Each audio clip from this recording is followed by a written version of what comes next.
Por favor, en Mateo 5, ya saben, estamos estudiando el Sermón del Monte, en esta parte de las bienaventuranzas. Y vamos a ver la última bienaventuranza el día de hoy. En las pasadas bienaventuranzas habíamos visto que de ninguna manera las conocemos por azar.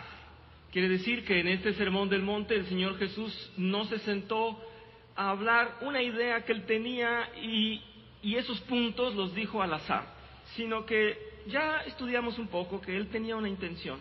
Primero nos dice que el que no es pobre de espíritu no estará en los cielos, no será de él esa ciudadanía, y nos dice así: si no es pobre de espíritu, si no llora, si no es misericordioso, si no busca la justicia, si no es pacificador, y tiene un orden, tiene una secuencia.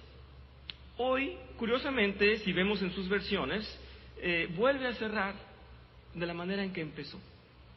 Dice así, en mi versión, Mateo 5, versículo 9, dice: dichosos los perseguidos por causa de la justicia, porque el reino de los cielos les pertenece. No sé si hay otra versión, pero de cualquier manera, abre de la misma manera en la que inicia. Y esto nos da un sentido de totalidad. Así abrió, así cerró.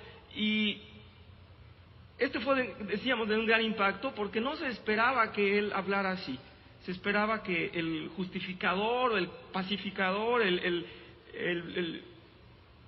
Mesías, el que iba a venir a poner orden, viniera en otra índole, con otro carácter, pero no diciéndonos que antes que darnos triunfo y darnos gozo, tendríamos que ser humildes, reconocedores de nuestras faltas, sacrificados. Pero él lo decidió así porque esa es su naturaleza y porque él quiere que tengamos esa perspectiva en la vida. Vamos a leer un poquito el mensaje que he hecho en resumen para ustedes y vamos a estudiarlo hoy. Dice: el cristiano es pacificador y perseguido. Ya vimos la clase pasada que era necesario que fuéramos pacificadores. Dijimos en la clase pasada que un pacificador para Dios no es simplemente el que busca la paz en su vida, tal vez en su comunidad, sin otras miras. El pacificador, decía yo, bien podría ser un narcotraficante, les decía yo, porque el narcotraficante dice: yo no me meto con los demás, yo hago mis negocios, a mí déjenme tranquilo, ¿verdad? Habíamos dicho, y eso no estaba dentro de los planes de Dios. Sí, Hugo. Por eso ya no le quedaba energía para luchar por la libertad de la India. Miren, voy a aumentar un comentario a lo que tú dices acerca de Gandhi.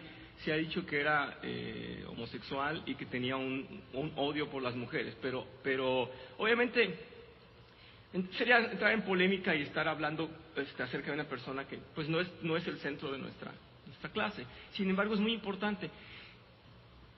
Qué bueno que surge este comentario a nivel de su persona, a nivel humano. En su propósito más alto, él es cierto que tuvo la solución a un problema muy grande en la India, que había opresión por los británicos. Salud. Espero que no interrumpas mucho, es cierto. Salud. La solución era la paz, porque estaban violentados, entonces ellos querían demostrar que los estaban violentando y simplemente mostraron a la prensa que ellos no respondían. Y fue maravilloso lo que hizo, y fue muy grande. El gran defecto después políticamente es que no tuvo después una continuidad. Él no apoyó al gobierno para que tuviera un solo carácter la India, sino que aceptó el politeísmo y cualquier religión, y aceptó el gobierno musulmán con el hinduismo, y dejó una catástrofe en el país. Entonces, la estrategia era muy buena, el final no lo fue, pero es un ejemplo muy claro, gracias Hugo, porque a veces pensamos que esos hombres, incluso a Gandhi se le considera un iluminado porque tuvo una visión divina de cómo hacer la paz. Y de acuerdo a lo que vimos la clase pasada, podemos un poquito recuperar o regresar para comentar, pero no es esa paz la que tiene el Señor descrita en su Evangelio. ¿Sí, Lupita? Muy bien, yo conozco menos de la vida de Nelson Mandela, sin embargo, aprecio mucho tu opinión, y qué bien que tú lo contemplas de esa manera. Puede ser, y yo creo que sí, si él estuvo motivado por la Biblia, puede ser que haya tenido una mayor sensibilidad a esto. Lo que yo quiero solamente que no se nos borre de lo que vimos la clase pasada, es que para Dios, antes que nada, el pacificador buscaba algún día o en algún momento o cada día lograr esa paz con Dios. Es decir, él se sabe culpable, él se sabe defectuoso, el hombre se sabe pecaminoso en todo momento, entonces ante todo busca tener una paz con Dios. Y la gran dificultad que va a encontrar el hombre es que la única forma en la que puede tener paz con Dios es pareciéndose a Cristo. Y entonces el foco es principalmente con Dios y después con la humanidad. Por eso decía yo que en el sentido más simple podemos decir, yo busco la paz. Bueno, yo busco la paz en mi territorio, a mí déjenme en paz. Pero puedo ser un hombre sacrificado, un hombre militante por la paz del mundo, pero no siempre estaré forzosamente en paz con Dios, que es el principal objetivo. Tal vez al final de este estudio podamos tener un poquito más amplia esta visión, porque tiene una cosa muy interesante, esto que dice los perseguidos por causa de la justicia. Entonces permítame un poco explayarme en esto y vamos a ver si sale el ángulo que estoy buscando presentar acerca de ese pacificador en nosotros. Dice entonces, el cristiano es pacificador y perseguido.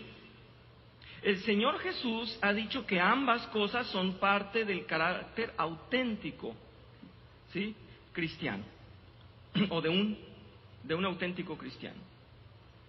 Es interesante ver cómo las bienaventuranzas inician de la misma manera como terminan. El reino de los cielos, dice en la primera bienaventuranza, y también lo dice así en la última. Dice, sabemos bien que la palabra de Dios no ha dejado nada al azar, sino que tiene perfección y propósitos muy definidos. Estos versos acerca de la persecución nos interesan a todos los cristianos. La iglesia de Cristo se encuentra en persecución constante, tal como lo señala el apóstol Pedro. Es bueno analizar los detalles de este sufrimiento para definirlo y no confundirlo con otras circunstancias. Bien, nuestro carácter decía entonces, o dice aquí, que es de un pacificador. Y el pacificador, estando en una tierra de caos, es alguien que tiene contradicción con el mundo, por naturaleza. Ese es el punto que me gusta tocar, o que quiero tocar para que lleguemos a un poco más claro a lo que quiero exponer el día de hoy. El Señor nos dice que nuestra tierra está en desorden, que el mundo se ha desviado de su camino. Y dice, todos se han apartado de mi palabra, y dice que este mundo es un mundo de maldad. ¿Qué hacemos entonces los hijos de Dios en este mundo? Estamos en conflicto. Es lo que quiere presentarnos el Señor. Estamos en problema, estamos a la contra del mundo, y entonces somos perseguidos. Quiero abordar estos puntos que nos van a dejar un poco más claro el propósito del Sermón del Monte en este detalle. Dice aquí, en primer lugar, veamos lo que no es efecto de tal persecución, para descartarlo. Bienvenidos. Número 1, la palabra de Dios no dice, bienaventurados los que son perseguidos porque son reprensibles. Muchos creyentes se comportan mal y son perseguidos en auténtica razón. Dios nos advierte y aconseja que cuidemos nuestro comportamiento y evitemos problemas. Entonces, aquel que comete delito, pero es que yo soy cristiano, nomás que cometí un delito, dijo Dios que voy a ser perseguido. No, dijo Dios que que la justicia va a perseguir a la maldad y que el mal comportamiento debe ser castigado. No es que tú seas perseguido porque eres cristiano, eres perseguido porque obraste mal. Yo recuerdo un hermano, hace muchos años, y creo que la mayoría no lo recuerden, no voy a decir su nombre. Cuando yo usaba silla de ruedas, él siempre estaba estacionado en los cajones exclusivos de discapacidad. Entonces yo llegaba y decía, otra vez el hermano este. Entonces yo hacía mi coraje y me bajaba y le pitaba y le quitaba las placas, no recuerdo qué tanto hacía, pero me enojaba mucho con él. Pero era un hermano de la iglesia y me daba mucha rabia, y yo un día me pregunté, ¿tendré razón, Señor, de enojarme contra este hermano? Se me hace que el día que lo voy, ya mejor voy a ignorar cuando él está estacionado en un mal lugar, me voy a ir a otro rincón y me quedo callado porque tenía un remordimiento de que estaba